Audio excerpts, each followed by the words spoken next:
O levels के paper में आया हुआ है अक्टूबर नवंबर 1721 का क्वेश्चन है, डेप्रिसिएशन का चैप्टर हमारा ओ लेवल्स का। तो क्वेश्चन को रीड करते हैं।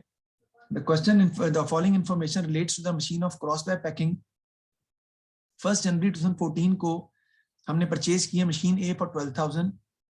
30 सितंबर 2015 को we have purchase machine B for 16,000। 30 जून 2016 को disposal of machine A and received a check for 7,500. Cross-web packing's depreciation policies as follows. Machines are depreciated at the rate of 20% per annum using the straight line method. Depreciation charge in the year of purchase or sale is based on month of ownership. तो सबसे पहली बात तो ये है कि हमारा straight line method है, that makes question easier, क्योंकि straight line method आपको पता है हमेशा आसान होता है, लेकिन मंथ टू मंथ बेसिस है, यानी जो बेसिस है वो मंथ टू मंथ बेसिस के हिसाब से आपको इसको सॉल्व करना पड़ेगा, क्योंकि उसमें लिखा हुआ है कि depreciation is charge in the year of purchase और sale is based on months of ownership. तो state two advantage of straight line method, तो ये लिखेंगे इसमें हम easy to understand, simple to understand and easy to calculate. Simple to understand and easy to calculate लिखेंगे इसके advantage में। आगे नेक्स्ट चलते हैं।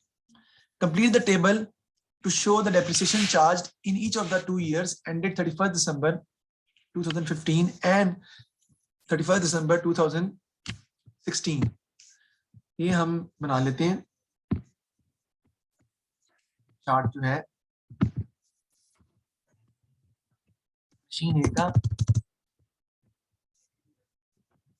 दूसरा आपका आ जाएगा जी machine B, obviously because total is also given, total का कॉलम भी हम बना लेते हैं।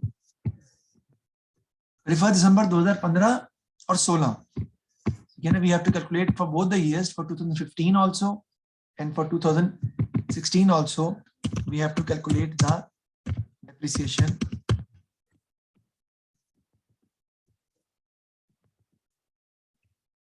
and 31st December 2016. If you want to draw up a table, you can do that also, क्योंकि हम टेबल भी ड्रॉ कर सकते हैं जैसा कि उसने क्वेश्चन में बनाया हुआ है।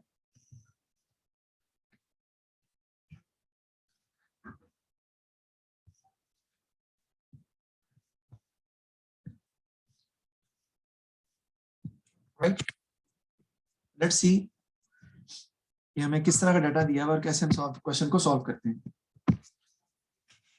ये टेबल आपके सामने मैंने बना दिया था। अब देखते हैं आगे, हम सवाल में वापस आते हैं। देखिए, हमने डेप्रिसिएशन कैलकुलेट करनी है मशीन ए पर सबसे पहले 31 दिसंबर 2015 की और 16 की। तो देखें, हमने 14 में परचेज किया था, इसका मतलब है 14 में तो हमने उसको फुल ईयर यूज किया है डेफिनेटली। 14 में इस पर डेप्रिसिएशन कितनी होगी जी, वो हम कैलकुलेट करते हैं। हमने 15 और 16 की निकालनी है, याद रखिएगा, लेकिन खरीदा तो आपने 14 में था ना ए। 14 में इसके ऊपर डेप्रिसिएशन कितनी होगी, 12,000 का 20%।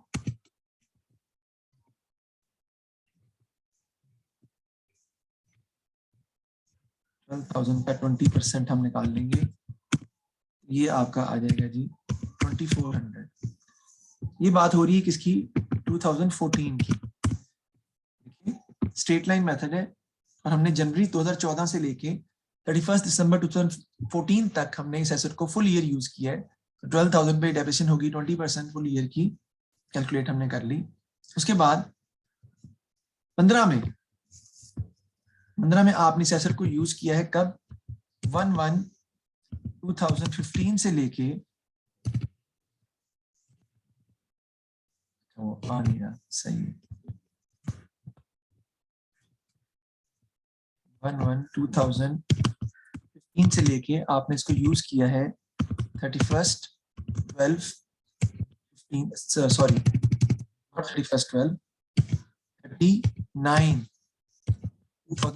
तक, क्योंकि उसके बाद बेच दी थी आपने। एसेट पे डेप्रिसिएशन होगी, कॉस्ट पर ही होगी, 12,000 पे 20% मल्टीप्लाइड बाय 9/12, ये आपके पास डेप्रिसिएशन आ जाएगी, यानी 12,000 पे 20% टू 9/12। वाई सर, क्योंकि स्ट्रेट लाइन मेथड है तो depreciation is always calculated on original cost which is 12,000 because it is monthly basis and the asset has been sold in September, on 30th September, it means it has been used only for 9 months in 2015. So I will calculate 12,000 into 20% into 9/12. So this comes 1800. So 1800 is going to be the depreciation in 2015. तो 15 में जो आपकी depreciation आ जाएगी यहाँ पर, वो आपकी आ जाएगी 1800 मशीन, सॉरी 15 में इसमें तो आएगी नहीं, एक मिनट में देख लो, एक मिनट, हाँ जी 15 में, अच्छा मशीन बी 15 में ली है, सॉरी मुझसे गलती हो गई, 30 जून 2016 को हमने बेचा है इसको, जनवरी में हमने इसको फुल ईयर यूज किया है, इसी तरह हमने अगले साल भी उसको फुल ईयर यूज किया है।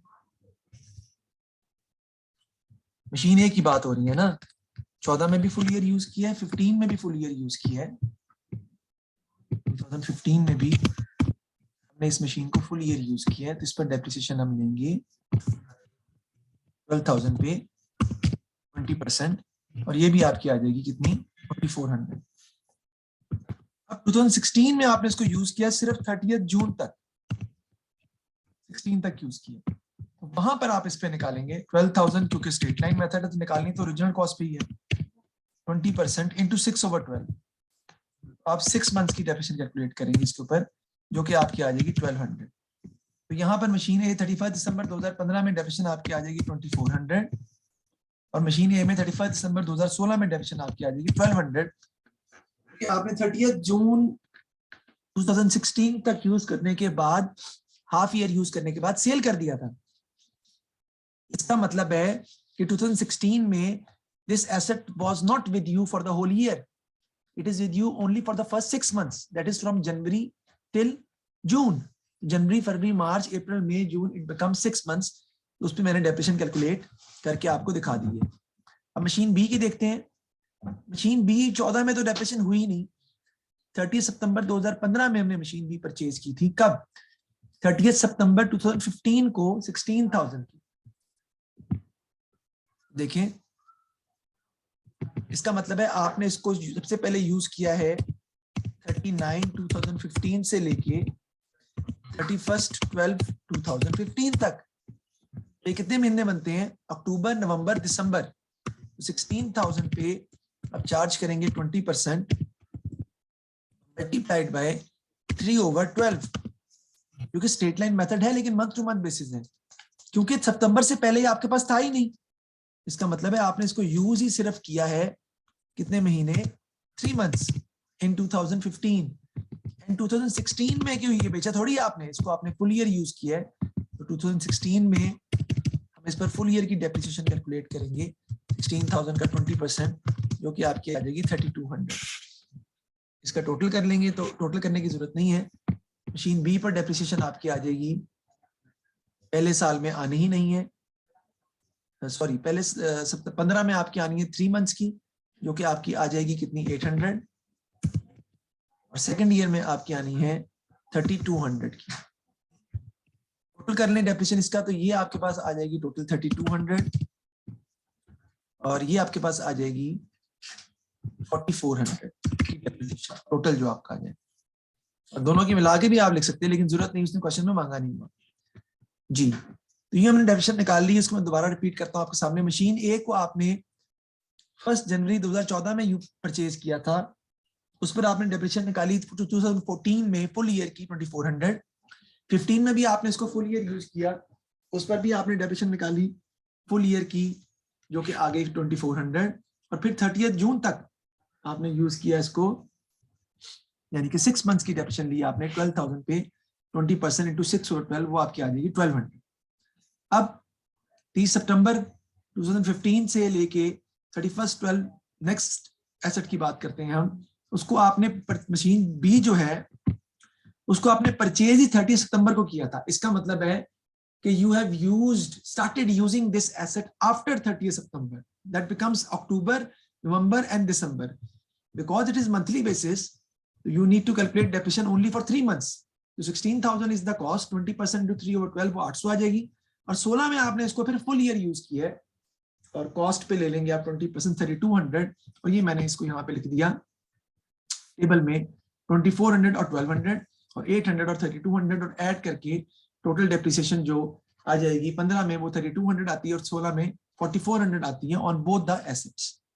जी, तो यहाँ तक इसमें कोई मसला तो मुझे बताएं, समझ आ गई है? अमल, अरीबा, यहाँ तक मसला तो बताएं। इसमें कोई प्रॉब्लम डिस्कस कर सकते हैं आप मुझसे, एनी क्वेश्चन?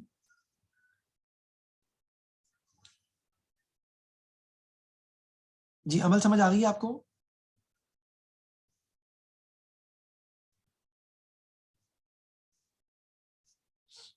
अमल आपको समझ आ गई बेटा?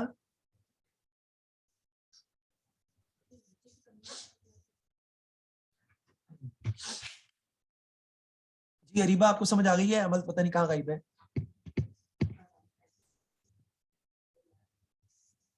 या ओके, अमल आप आर यू स्लीपिंग?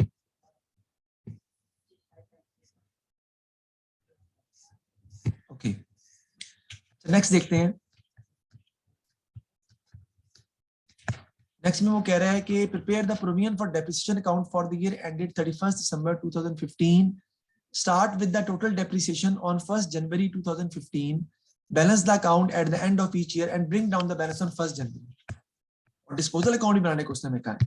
अब हमने प्रोविजन फॉर डेप्रिसिएशन अकाउंट बनाना है इसी क्वेश्चन का, और डिस्पोजल अकाउंट भी बनाना है। तो क्वेश्चन हमारे सामने होना चाहिए, सारी बात है, ताकि हम उसको सॉल्व जो है वो कर सकें। तो let's prepare provision for depreciation account, जो कि उसने कहा है कि 2 इयर्स का आपको बनाना है।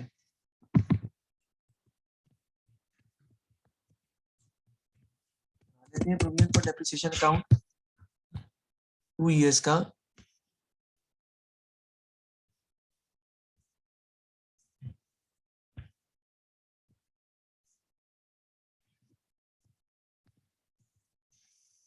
एक आपका आ जाएगा 15-15 में और एक आपका बनेगा 16 का। हम उसका लिख लेते हैं।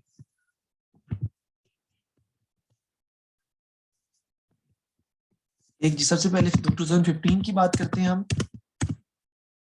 इधर भी लिख लेंगे 2015, इधर भी आ जाएगा 2015।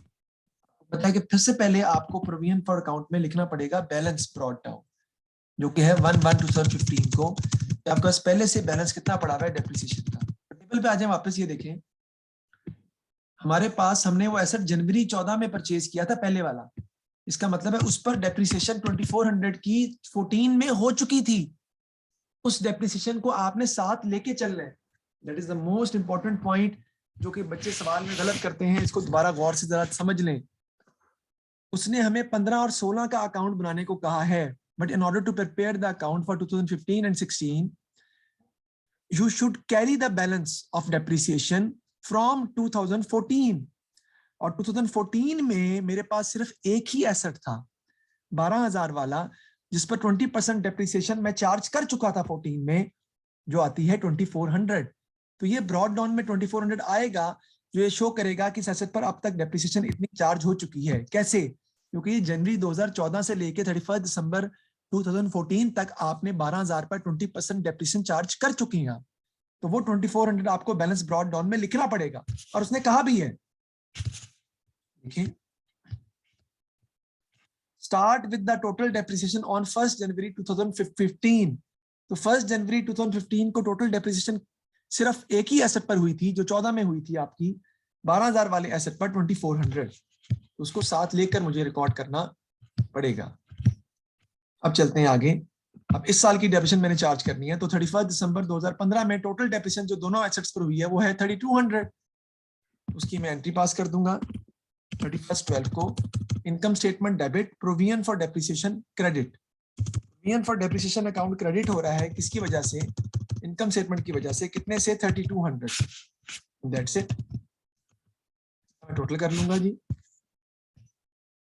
टोटल आपका आ जाएगा, जो मैं लिख लूंगा अपने अकाउंट्स के अंदर, 2400 प्लस 3200, ये आपका आ जाएगा 5600। इधर भी आपका टोटल आ जाएगा जी, दैट इज ऑल्सो 5600। इधर हमारा आ जाएगा जी साल के एंड का 31/12 को क्या भला carry down 5600. This carried down will become the brought down of the next year in 2016. जैसे कि 15 में brought down आया था, इसी तरह 16 में भी brought down आएगा. जो पहले डेप्रिसिएशन हो चुकी है उसको आपने साथ लेके चलना होता है. ये शो कर रही है कि आपके एसेट्स पर अब तक कितनी डेप्रिसिएशन हो चुकी है, कितने की, 5600 की. अब 16 में दो काम हो रहे हैं बेटा. एक तो जो पुराने एसेट्स हैं उन पर डेप्रिसिएशन हो रही है, दूसरा हम एसेट सेल भी कर रहे हैं. सबसे पहले देखते हैं कि हमारी 2016 में टोटल डेप्रिसिएशन कितनी हुई है. वो हम ऑलरेडी कैलकुलेट कर चुके हैं. क्यों? 12,000 वाले एसेट पर हुई है 1200, सॉरी 16 में 6 मंथ्स की, और जो दूसरा एसेट है 60 जो मशीन बी है उस पर हुई है फुल ईयर की 3200, और 3200 प्लस 1200 ये बनता है 4400. और इसकी हम एंट्री पास कर देंगे फर्स्ट 12 को. Statement to provision for depreciation, provision for depreciation credit हो जाएगा इनकम स्टेटमेंट की वजह से 4400 से. इसका हम टोटल कर लेंगे. लेकिन आपको ये बात पता होना जरूरी है कि जब हम कोई एसेट सेल करते हैं तो उसकी डेप्रिसिएशन को हम एसेट अकाउंट से निकाल देते हैं कॉस्ट को, और उस पर होने वाली डेप्रिसिएशन को भी हम प्रोविजन फॉर डेप्रिसिएशन अकाउंट से निकाल देते हैं. तो 36 को हमारा एसेट एक डिस्पोजल हो रहा है तो उसकी डेप्रिसिएशन को आपने प्रोविजन फॉर डेप्रिसिएशन अकाउंट से निकाल देना है, और फिर आपका बचता है जो balance, that will be your carried down balance, जिसको आपने आगे लेकर जाना होता है. अब डिस्पोजल की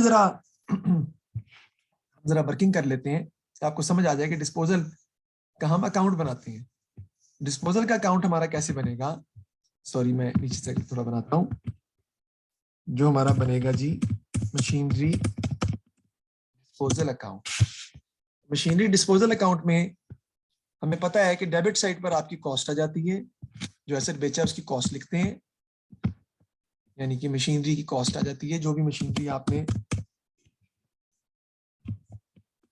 ये उसकी कॉस्ट कितनी है जो आपने बेची है 12,000.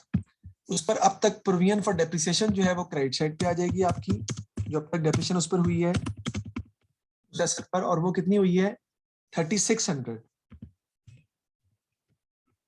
और कैश कितना मिला उसका वो हमें देखना पड़ेगा. जो हमने बेची है उस पर कितना पैसे रिसीव हो रहे हैं आपको बाय चेक बैंक के नाम से 7500. तो मैं बैंक के नाम से लिखूंगा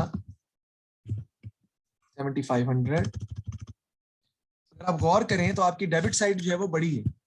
इसका मतलब है कि आपको बेसिकली जो है वो लॉस हो रहा है, क्योंकि डेबिट साइड बड़ी है आपकी. तो आपको 12,000 रुपये आज हम डेबिट साइड पे लिख देंगे, क्योंकि टोटल जो है वो हमारा 12,000 का आ रहा है. डेबिट साइड बड़ी है. डेबिट साइड बड़ी होती है तो हमें लॉस होता है, क्रेडिट साइड बड़ी होती है तो हमें प्रॉफिट होता है. लेकिन लिखते हम किस नाम से है, इनकम स्टेटमेंट के नाम से ऑपोजिट साइड पे लिखते हैं. यानी 12,000 माइनस 3600 माइनस 7500, तो आपका लॉस आ जाएगा कितना, 900 का लॉस आ रहा है आपका, जो आप किस नाम से लिखेंगे, इनकम स्टेटमेंट के नाम से. डेबिट साइड क्रेडिट साइड पे आ जाएगा 900. सर ये जो आपने लिखवाया है हमें आखिर में जो समझाया वो समझ नहीं आया.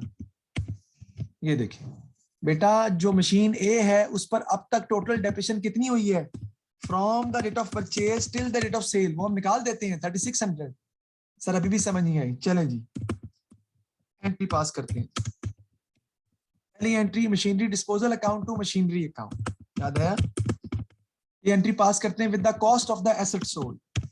12,000 डिस्पोजल डेबिट हो जाएगा, मशीनरी अकाउंट क्रेडिट हो जाएगा. ये अमाउंट मशीनरी अकाउंट की क्रेडिट साइड पर आएगी डिस्पोजल की वजह से, जो हमने नहीं बनाया मशीनरी अकाउंट, डिमांड रिक्वायरमेंट में नहीं था. डिस्पोजल अकाउंट डेबिट हो रहा है 12,000 से, किसकी वजह से, मशीनरी की वजह से, वो मैंने पोस्टिंग कर दी. दूसरी एंट्री डिस्पोजल की क्या होती है, provision for depreciation account machinery disposal account. ये एंट्री हम पास करते हैं with the total depreciation of the asset sold. तो एसेट जो हमारा पहले वाला बिका है उस पर टोटल डेप्रिसिएशन जो अब तक हो चुकी है वो कितनी हो चुकी है 2400. मैंने गलती की है थोड़ी सी, क्योंकि एक डेप्रिसिएशन पर और हो चुकी है, तीनों मिला के यहाँ पे लिखनी थी ना, वो तीनों मिला के आनी है. इशफाक आपको भी पता नहीं चला, यू केप्ट क्वाइट एक्चुअली. क्योंकि उस पर पिछले साल 14 में भी तो हुई है ना। मैं वो कहने लगा था, फिर मैंने कहा नहीं शायद फिर आपने भी कुछ बताना होगा आगे, तो इसलिए अच्छा, फिर मैंने कुछ देखिए उस पर टोटल डेप्रिसिएशन जो हुई है, एसेट जो हमने सेल किया है, उस पर हमारी टोटल डेप्रिसिएशन जो अब तक हो चुकी है वो ये लिखी, यहाँ से आप निकालेंगे इस फिगर को अकाउंट फॉर करके। ये जो सर्कल मैं बना रहा हूं, ये वो डेप्रिसिएशन है जो एसेट पर हो चुकी है। 2400 प्लस 2400 और प्लस 1200 तो आ जाएगी 6000। तो 6000 उसकी दूसरी एसेट्स की टोटल डेप्रिसिएशन की एंट्री हम पास करेंगे, वो आपकी आ जाएगी 6000। क्योंकि वो 14 में भी तो डेप्रिसिएशन हो चुकी है ना, जो हमें उसने रिक्वायरमेंट में कहा नहीं था, लेकिन लिखनी तो थी आपने। ये 6000 इधर आ जाएगी प्रोविजन फॉर डेप्रिसिएशन के नाम से। अच्छी बात हो गई है कि अब हमें प्रॉफिट आ रहा है, तो हमें दोनों चीजें समझ आ गई। क्रेडिट साइड बड़ी आ रही है हमारी अब 13,500 से, डेबिट साइड पर हमारा हम लिख देंगे 1500 का इनकम स्टेटमेंट के नाम से, विच इज प्रॉफिट। हमें अब क्या हो रहा है, प्रॉफिट हो रहा है, जो हम इनकम स्टेटमेंट के नाम से लिख लेंगे। एंट्रीज हम पूरी कर लेते हैं। थर्ड एंट्री क्या होती है हमारी, कैश टू डिस्पोजल अकाउंट, या कैश बैंक है हमारा तो बैंक लिख लेंगे। और इसकी अमाउंट कितनी होगी, हमारा बिका है 7500 का। लास्ट एंट्री हम अकाउंट बनाने के बाद पास करते हैं कि disposal account, machinery disposal account जो है डेबिट हो रहा है, किसकी वजह से, इनकम स्टेटमेंट की वजह से। और अकाउंट बनाने के बाद आपने एंट्री पास की है प्रॉफिट से 300 एंड 1500। तो total depreciation on the asset sold is basically 6000। अच्छा, ये एक इंपॉर्टेंट पॉइंट है, आप गौर कीजिएगा। ऐसे सर इसलिए कि हमने प्रोविजन फॉर डेप्रिसिएशन अकाउंट के अंदर भी पहले 2400 लिखी है, जो पहले डेप्रिसिएशन हुई है 14 में, और जो एसेट बेचा है 12,000 वाला, उसकी टोटल डेप्रिसिएशन निकालने के लिए भी हमने 14 की डेप्रिसिएशन को शामिल करके लेना है।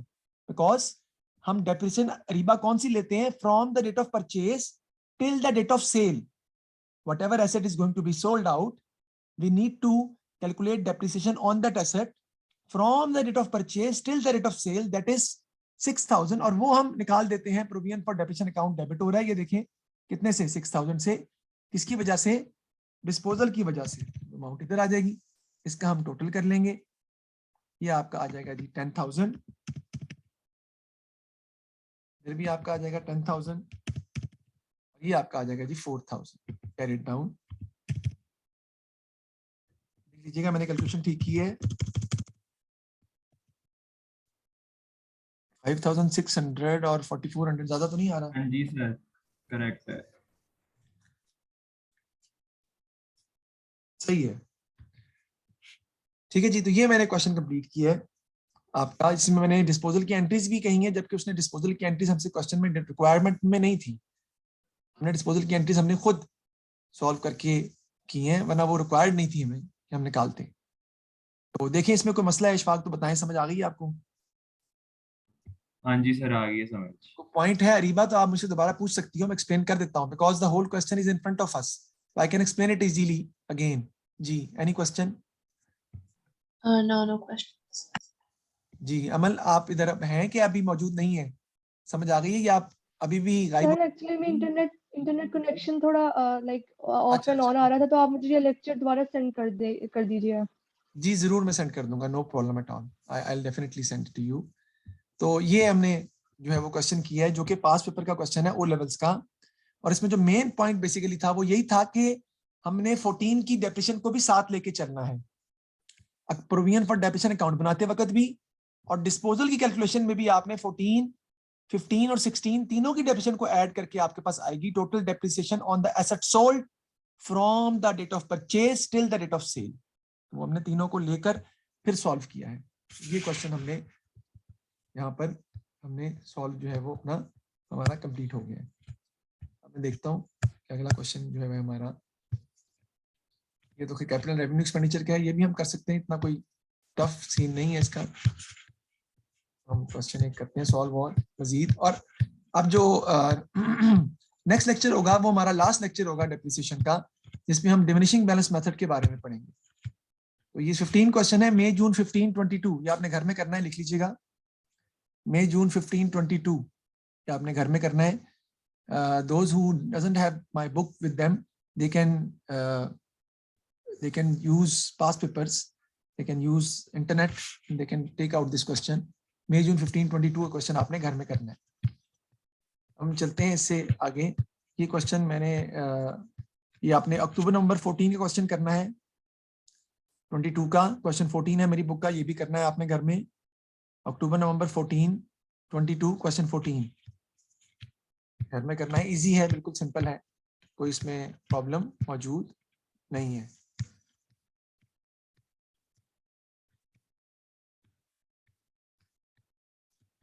इस तरह ये क्वेश्चन है क्वेश्चन 13 अक्टूबर नंबर 14 21 का, ये भी करना है. 13 क्वेश्चन भी घर में आपने. इजी है. अशफाक आप पिक्चर लेते तो आपके लिए काफी है. ये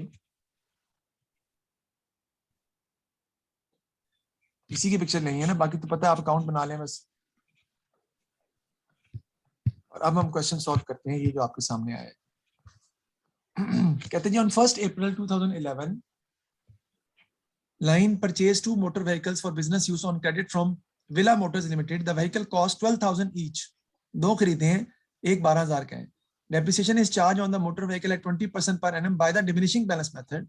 A full year depreciation is charged in the year of purchase, but no depreciation is charged in the year of sale.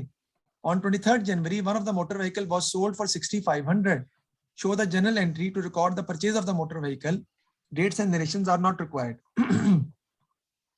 तो पहली बात ये है कि हमारा ये डिमिनिशिंग बैलेंस मेथड है. ठीक है जी, हमारा मेथड कौन सा है जी? डिमिनिशिंग बैलेंस मेथड है पहली बात. दूसरा एनुअल बेसिस है. एनुअल बेसिस आसान होती है, लेकिन डिमिनिशिंग बैलेंस मेथड थोड़ा टफ होता है. और हमारा जो फाइनेंशियल ईयर है वो नॉर्मल नहीं है. एसेट सेल भी हो रहा है एक उसमें से, और फाइनेंशियल ईयर नॉर्मल नहीं है. 1 अप्रैल पे स्टार्ट होता है और 31 मार्च को खत्म होता है. तो remember this, in this question our financial year will start from 1 April and ends at 31 March. ये इंपॉर्टेंट पॉइंट है जो कि आपको याद रखना पड़ेगा. फाइनेंशियल ईयर जो हमारा स्टार्ट हो रहा है 1 अप्रैल से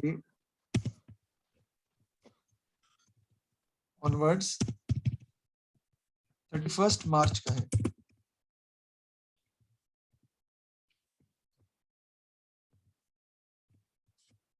जी.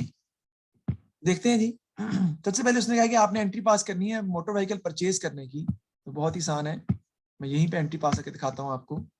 देखें, मोटर व्हीकल डेबिट हो जाएगा आपका, क्रेडिट आपका हो जाएगा जी बंदे का नाम, क्योंकि आपने चीजें उधार पे खरीदी हैं.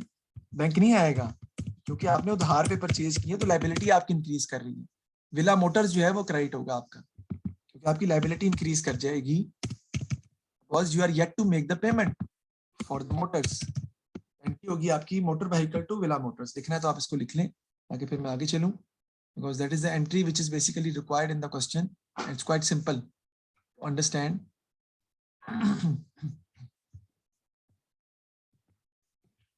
नेक्स्ट वो कहता है जी में क्या आपने प्रोविजन फॉर डेबिशन अकाउंट बनाना है और डिस्पोजल अकाउंट बनाना है. ठीक है जी, किसका? 12 का भी और 13 का भी. 31 मार्च 2012 और 13 में बेचे आपने, तो 12 और 13 का आप बनाएंगे प्रोविजन फॉर डेप्रिसिएशन अकाउंट भी, और डिस्पोजल अकाउंट तो जारी बात है 13 का ही बनेगा क्योंकि आपने बेचा ही 13 में था. तो सबसे पहले हम क्वेश्चन को प्रोविजन फॉर डेप्रिसिएशन अकाउंट को बनाते हैं. I won't pass the entries now, I will just prepare the accounts because entries अब हम डिस्कस कर चुके हैं एंट्रीज के हवाले से अपने क्वेश्चंस को. प्रोविजन फॉर डेप्रिसिएशन का अकाउंट में बनाता हूं. सबसे पहले बेटा ये अकाउंट बनेगा किसका? 2011 से 12 का, क्योंकि हमारा साल जो है वो 2011 से 12 पे जा रहा है. हमारा साल सिंपल ईयर नहीं है. इधर भी हम बनाएंगे 11 से का डॉलर का साइन आ जाएगा आपका. अब देखते हैं पहले साल हमारी कितनी डेप्रिसिएशन हुई है. पहले से डेप्रिसिएशन कोई नहीं पड़ी हुई आपके पास. 31 मार्च को डेप्रिसिएशन होगी. प्रोविजन फॉर डेप्रिसिएशन क्रेडिट हो रहा है किसकी वजह से? इनकम स्टेटमेंट की वजह से. अमाउंट तो बेटा निकालनी पड़ेगी ना. तो देखते हैं 2011 से 2012 में कितनी डेप्रिसिएशन हुई है जो कि हमने रिकॉर्ड करनी है. कैलकुलेशन उसकी करते हैं. 2 एसेट्स थे हमारे पास. 1 अप्रैल को परचेज किए, 11 से 12 में पूरे साल इस्तेमाल किए, उन पर डेप्रिसिएशन ले लेंगे. 12,000 पे कितने परसेंट है यार, ये तो मैंने देखा ही नहीं. Let's see, that is 20%. तो 12,000 का 20% ये आ जाएगा आपका 2400। एक एसेट और परचेज किया था आपने 12,000 का ऑन द सेम डेट, उस पे आ जाएगा अगेन 20%। एक बच्चे ने मुझसे सवाल किया कि सर इनको अगर हम कंबाइन ही ले लें, नहीं लेना, क्योंकि कंबाइन यहाँ पर तो आप लेंगे 4800 फॉर डेप्शन क्रेडिट हो रहा है 4800 से, लेकिन वर्किंग में आपने अलग अलग शो करना है। क्यों? क्योंकि इसमें से एक एसेट आपने बेच दी है, जैसे आपने बेच दिया उसको आपने अकाउंट से निकालना भी तो है, या उसकी वर्किंग को आपको अलग अलग करना पड़ेगा, वरना उसकी कैलकुलेशन में आपको प्रॉब्लम आएगी। इधर आपकी लास्ट आ जाएगी 31,3 कैरी डाउन अगेन 4800, जो ये शो कर रहा है कि आपके एसेट जो है वो अब तक पिछले साल यानी कि 4800 से डेप्रिशिएट जो है वो हो चुके हैं। और को आपका आ जाएगा जी ब्रॉड डाउन 4800 से कितना डेप्रिशिएट हो चुके हैं। इसका टोटल मैं करना चाहूँ तो टोटल भी मैं कर सकता हूँ, ये आपका 4800 ही आ जाएगा। अब नेक्स्ट ईयर मैंने डेप्रिसिएशन कैलकुलेट करनी है किस साल की, 2012 से लेके 2013 तक। उसमें देखें एक एसेट जो 12,000 वाला था उसमें से माइनस करेंगे डेप्रिसिएशन 2400, कितना आ जाएगा जी बताएं? 2400 माइनस करें तो आ जाएगा 9600। इस पे निकालेंगे आप 20% अगेन फुल ईयर की, क्योंकि आपने इसको दोबारा यूज किया है, तो इस पर डेप्रिसिएशन आपकी कितनी आ जाएगी? 9600 का 20% तो आ जाएगी 1920 जी। और दूसरे एसेट पर आप डेप्रिसिएशन नहीं लेंगे, क्यों सर? क्योंकि 12 से 13 में आपने बेटा उसको सेल कर दिया था। दूसरे एसेट जो 12,000 का था जिस पर 2400 डेप्रिसिएशन हो चुकी है, जो कि 9600 का मौजूद है, उस पर हम डेप्रिसिएशन कैलकुलेट नहीं करेंगे, क्योंकि आपने इस साल ये एसेट सेल कर दिया था।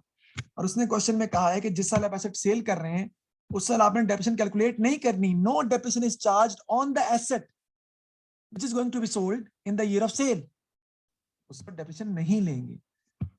दूसरे साल में डेप्रिसिएशन आपकी सिंपल जो आप रिकॉर्ड करेंगे वो 31,3 को आ जाएगी income statement to provision for depreciation, कितनी 1920 से। इधर अब आपने जारी बात जब एसेट बेचा है तो उसकी डिस्पोजल आ जाएगी। बेचा आपने कब है? 31 जनवरी को, क्योंकि एनुअल बेसिस है इसलिए डेट्स का इतना प्रॉब्लम इस साल में नहीं है, क्योंकि एनुअल बेसिस है। उस पर अब तक कितनी डेप्रिसिएशन हुई है? एक ही साल हुई है 2400, क्योंकि बाकी तो हुई नहीं, अगले साल तो आपने ली ही नहीं थी। 3 को आपका आ जाएगा जी रेट डाउन, क्योंकि आपका ये एसेट सिर्फ इतना ही डेप्रिशिएट हुआ है, मजीद इस पर डेप्रिसिएशन हुई ही नहीं है। टोटल कर देंगे इसका हम 4800 प्लस 1920, ये आ जाएगा 6720 माइनस 2400, ये आपका आ जाएगा जी टोटल 6720, इधर भी आ जाएगा 6720 माइनस 2400, तो ये आपका आ जाएगा जी 4320,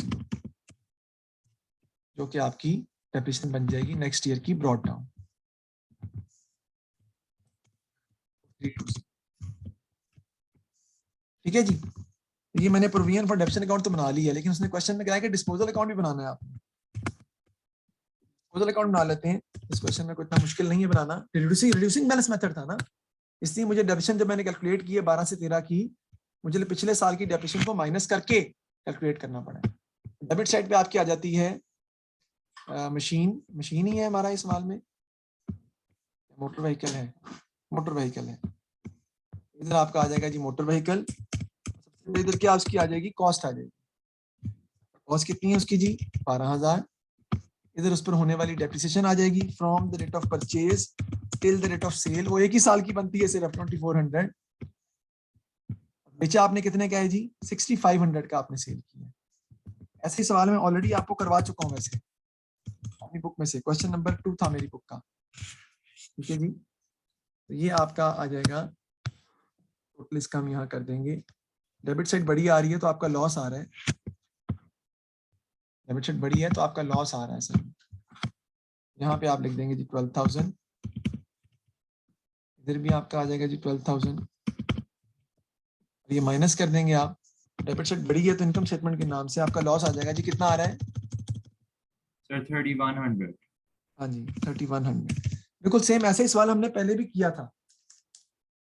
मैंने कहा चलिए दोबारा आपको थोड़ा सा इसका आइडिया भी दे देते हैं और समझा भी देते हैं। 3100 का आपका लॉस आ जाएगा। तो this will basically end our question के how to solve this question, जिसमें डिमिनिशिंग बैलेंस मेथड था लेकिन एनुअल बेसिस थी।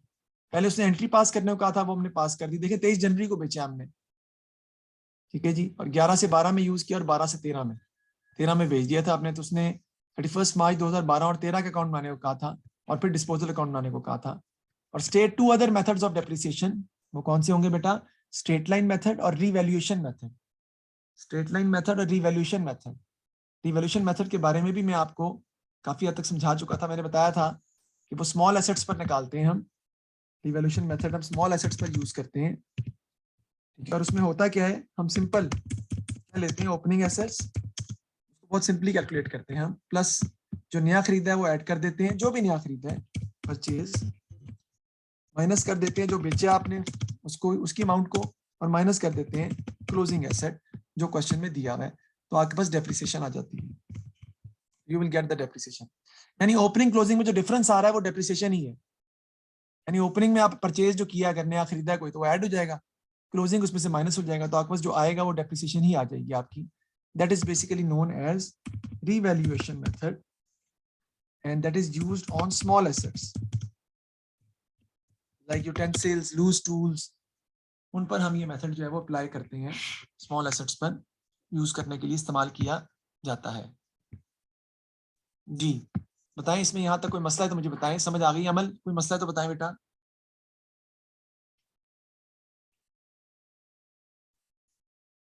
जी अरीबा, आपको कोई प्रॉब्लम है तो बताएं प्लीज।